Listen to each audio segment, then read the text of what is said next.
Why hello there! You seem to have just gotten back into Final Fantasy XIV, or maybe this is your first jump into Eorzea. Welcome, or welcome back. This video is going to help you understand all the little things you should know as a beginner to be better at the game, more efficient, and more productive. Let's dive in right now. The first thing you should know is that picking your server isn't as crazy as it is in other MMOs, however you do need to at least pick the right cluster. So you'll notice that the game is broken out into all these different data centers. What this just means is that if you want to play with your friends, pick a cluster, as they're called, that has one of the servers that they're on or directly in. So if you're on the Jenova server, like I am, I can play with all these other people in the Aether data cluster, but I can't play with people in Primal or Crystal or Chaos or Light or yada yada. So pick the right server to jump in and play your game. Make sure you can play with your friends. Next up is picking the race that you play. This decision is not important. What is important is that you love the way you look and you love the way your character's personality is presented, but the stats that you are seeing here, for instance, do not matter. So I promise you, do not pick a race based on what you think is ideal stats. The items in this game give you dramatically more stats than you would ever get by picking a specific race. It'll be a tiny optimization. So pick what you think looks gorgeous and don't even fret that too much because you can always change that later if you want. So pick the race that you find speaks to you inside. The next decision you'll be making is picking your job in this game, or class as it is in other games. This decision is also not super important. All this is really going to decide is what class you want to play as in the early game, but the job that you pick here is not the job you need to stick with. What's great about this game is that you can play literally any job or all of the jobs on the same character, and you can switch between them instantly. So do not fret about making this super hard decision that you're going to be stuck with. You can change this on the fly whenever you want in the future. So don't sweat it, pick what you think is fun, and dive in. Here I'll quickly address a common thing that people talk about with Final Fantasy XIV, which is the pace of combat. So there's global cooldowns and off global cooldowns. My 1, 2, 3 here is essentially a pure indication of global cooldowns. So when I cast 1, you'll see there's a little timer bar. When I cast 2, another timer bar. When I cast 3, yet another timer bar. Yet everything in this other panel of abilities over here remains illuminated. Those are my off global cooldowns.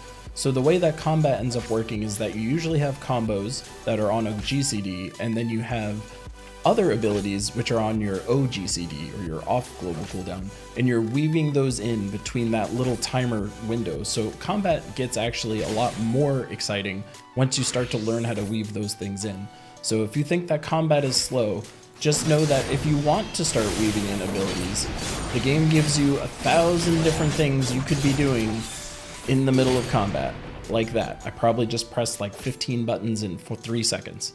So don't worry if combat feels slow at first. As you get more abilities, combat will feel much more dynamic and exciting, I promise. Something I want to quickly cover is the layout of the game. You'll notice that when you booted up your game, it didn't look like mine does. Your bars are in different places, things were different sizes. The game is incredibly configurable, and all you have to do is jump into the menu. So if you just press escape and then you go into HUD Layout, you'll see that everything is adjustable in here. You can change the sizes, the positions, you can choose if it's displayed at all. There's tons of things you can adjust. So I recommend you spend a little bit of time when you first get into the game and make the game look the way you want. Or as you play through, don't be afraid to address how your HUD layout works. You'll notice that I even change things based on the class. Like here is a class specific gauge that I have down here. If I switch to another class, you'll notice that I have the gauge up here. Because when I'm healing, I have my eyes generally over in this area, which is where my party list is. Whereas when I'm tanking, I just basically am staring in this general area. So I'm usually looking at my hotbars a lot more frequently, so it makes sense to put it down here. So address your HUD, put it in the position that you like. When you're first starting out, things that'll be very important is your XP bar over here. So always make sure that this is somewhere. Something that else is very important is going to be the quests that you can get and are tracking, so always make sure that that is somewhere. And the other main thing is this main quest scenario bar. So this will always tell you what the next main quest is that you need to be doing. So if you're ever lost, always keep your eyes on this section, it'll tell you where to go. As you're progressing through the game, something that is going to make your life incredibly better is taking advantage of these big, giant blue crystals that you see floating around from place to place. These are called Aetherites. These are teleportation places, so this means when you find a new one of these, you'll right-click it, which will attune you with this Aetherite, and then you'll be able to teleport to it whenever you want. So when I'm going around and looking at the map, I can see that here's another Aetherite that I went to. I can just click it and literally say, take me there, and it'll teleport me there.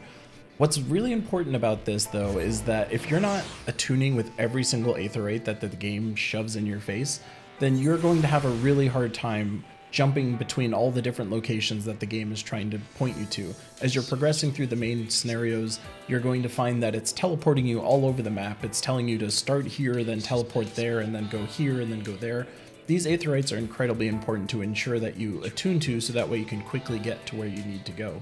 Speaking of quests and them telling you to go all over the place, I'll give you another quick little tip, which is that whenever you click on a quest, it'll tell you where on the map you need to go. And what you can do is click in at that point, and then you can see what is the closest Aetherite that you have, so that way you can just jump directly here. So if I was just looking at this quest in the text, for instance, and I pulled up my quest text and I'm reading this gets a little, like, I don't know where it's really trying to tell me to go. If you click on map, you can just go in this way, but a shortcut to doing all that is literally just clicking on it, click in one more time, and then teleport to the nearest Aetherite. I know it costs money, and I think that would probably scare a lot of newer players. It scared me when I first started, but I promise when you first start out, teleporting everywhere is going to save you so much time, make your time so much more efficient. So don't worry if it feels like it's costing gil and you don't want to spend gil. Spend all the gil you want on teleporting. The time saved is incredibly worth the investment of what little amount of resource it costs you. Now I get it. You're probably watching this video and thinking, yeah, who cares? Tell me how to level up faster. So fine. If you want to level up faster, the best way to do it, remember that main quest scenario that I told you about, or MSQ as it's shortenly referred to as? This is the fastest way to level up. If you're just running around killing enemies, as you might think is a great way to level up, it is not. So please make sure that you are progressing through the main scenario quests that are dictated up here. That is your number one and only priority until you get to the very, very end of the game. When this doesn't say to be continued, you are still doing the main scenario quests all the time. That is the best way to level up. It is the fastest way to level up. And there's tons of content that's gated behind completing a lot of these quests. So you're not going to be able to do all the fun endgame stuff. Even if you figured out some other weird way to level, you wouldn't be able to do all the things you'd want to do because you'd have to finish the main scenario. So do the main scenario quests. On top of that, there's also eventually going to be these duty roulettes. These are also incredibly great ways to gain experience. They all have different things that they do, but you'll gain access to the leveling roulette very early, which means it doesn't matter what level you are in this game, it'll always sync you to the level of the dungeon that you're going to.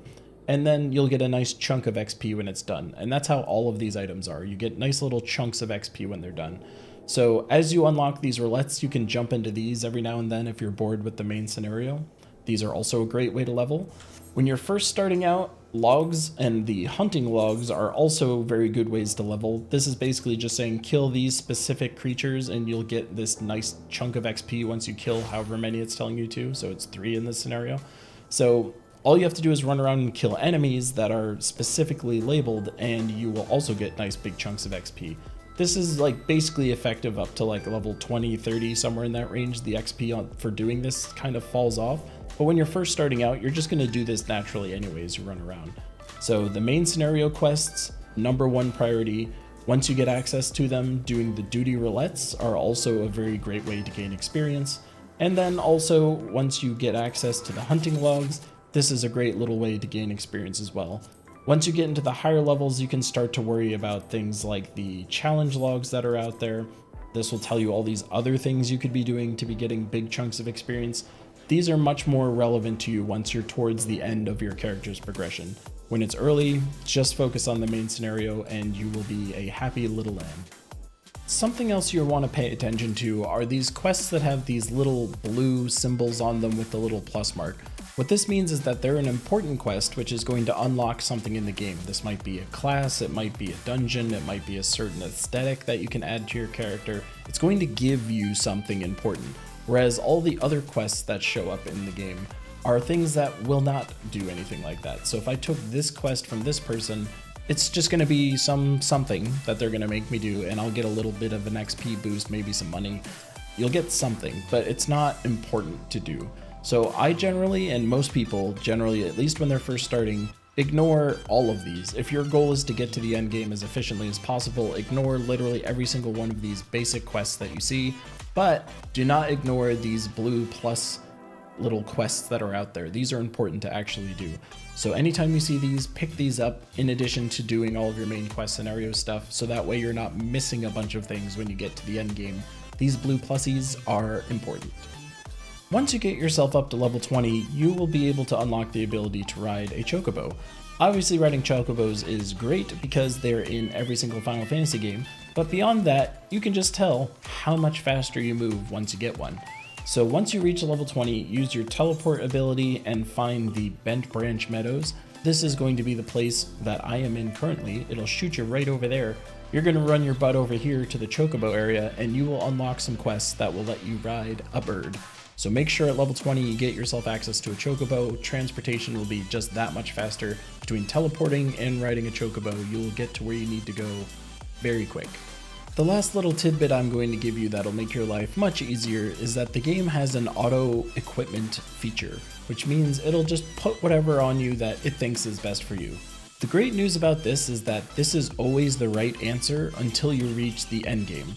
So literally, once you're not able to level any further, at that point you might be a little more discerning about what different stats are. But when you're first leveling up all the way up to the end, at least as of the making this video, that's level 80, all you need to do is open up your character menu here, see this recommended gear section. If you click this and just say equip, it'll always equip you with stuff that is better than whatever you're wearing, because in the early game and as you're leveling, there's pretty much no difference to item A versus item B.